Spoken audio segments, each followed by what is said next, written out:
कामचोर बहू। कांता बहन की 2 बहुएं थीं, बड़ी कल्पना और छोटी प्रिया। कल्पना का जैसा नाम वैसा ही काम। सारा दिन कल्पनाओं में रहती, ना कोई काम करती न कोई धाम।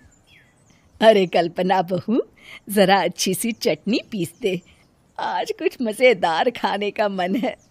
पेट में जलन हो जाएगी माँ जी बुढ़ापे में, और वैसे भी मेरा काम करने का वक्त शाम का है, अब प्रिया को ही बोल दो।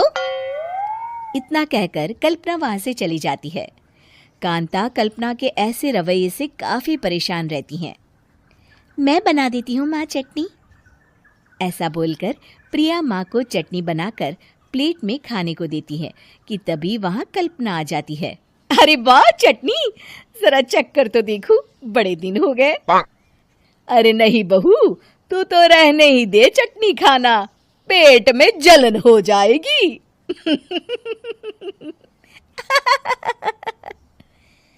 इतना कहकर कांता और प्रिया दोनों हंसने लगते हैं।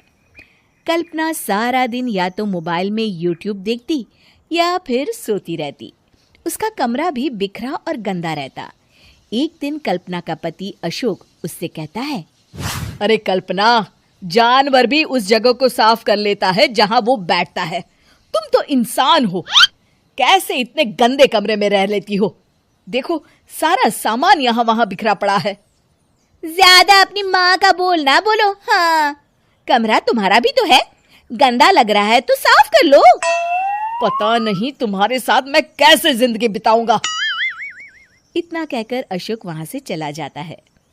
कल्पना बस खाना खाने कमरे से बाहर आती और फिर से कमरे में चली जाती। इससे कांता बहन काफी परेशान रहती। एक दिन प्रिया कांता से कहती है, माँ, मैं सारा दिन काम करके थक जाती हूँ, आप कल्पना दीदी से कहिए ना कि सुबह और शाम का काम बांट ले। मैं तो अब सिर्फ एक वक्त का ही काम करूँगी। हाँ। अरे तू वो भी ना करना, एक बहू तो कामचोर थी ही, दूसरी भी आ गई काम ना करने के बहाने लेकर। तभी वहां प्रिया का पति रमेश आ जाता है। माँ, मैं देख रहा हूँ भाभी कोई काम नहीं करती, प्रिया सारा दिन घर और रसोई का काम करती है, अब कुछ करो ना माँ। कांता मन में कुछ सोचती है और कल्पना के पास जाती है। कल्पना फोन पर मेकअप करना देख रही होती है। कल्पना, तुम सारा दिन बस मोबाइल देखती हो, घर का कोई काम भी कर लिया करो।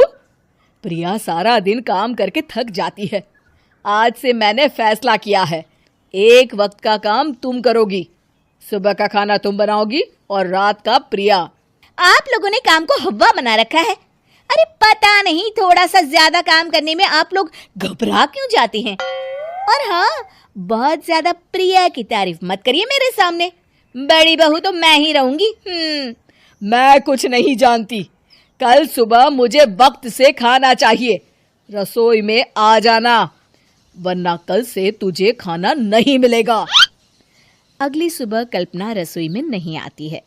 वो देर से सोकर उठती है और बाहर आकर कहती है, अरे भूख लगी है, आज खाने में क्या है? इतनी देर हो गई, आज किसी ने मुझे उठाया भी नहीं, पता नहीं कहाँ है सब। कल्पना को घर में कोई नहीं दिखता। वो रसोई की तरफ जाती है जहां बड़ा सा ताला लगा होता है। अरे रसोई में ताला? ओ, मैं तो भूल ही गई थी। माँ ने आज से सुबह का खाना मुझे बनाने को कहा था। हे भगवान, इतने लोगों का खाना बनाना क्या आसान है? तभी घर के सारे सदस्य बाहर से वापस आते हैं। वाह माँ जी, मजा आ गया छोले भटूरे खाकर। मेरे मुंह में तो अभी भी स्वाद आ रहा है। अरे कल्पना, तेरे भरोसे रहते तो हम तो भूखे ही रह जाते।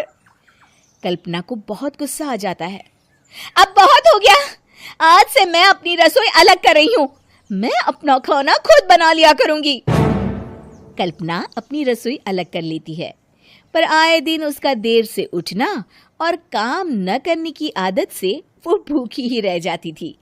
उसी के सामने घर के लोग अच्छे अच्छे पकवान खाते और कामचोर कल्पना को जैसे तैसे ही खाना बनाकर खाना पड़ता। पर एक दिन तो हद ही हो गई। माँ, दीदी आज सुबह से कमरे से बाहर नहीं निकली, हमें जाकर देखना चाहिए। सो रही होगी कामचोर कहीं की। पर तुम कहती हो तो चलो देख लेते हैं उसे। कल्पना कमरे में पेट पकड़कर बैठी होती है। हाय मेरा दर्द, पेट दर्द के मारे मर रही हूं मैं।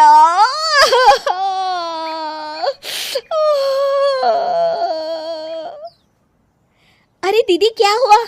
पेट में दर्द क्यों हो रहा है? डॉक्टर को दिखाया आपने? माँ, कल्पना खड़ी होती है और माँ जी के पास आती है। मुझे माफ कर दीजिए, अब से मैं सारे काम में मदद करूंगी, कभी आलस और काम चोरी नहीं करूंगी। हाँ, वो तो ठीक है, लेकिन अचानक क्या हो गया जो तू काम करने को तैयार हो गई? कामचोर कल्पना। माँ, लगातार बासी और उल्टा पुल्टा खाना खाने के कारण मेरे पेट में इन्फेक्शन हो गया है। काम न करना पड़े इसलिए मैं 2 दिन का खाना एक दिन ही बना लेती थी।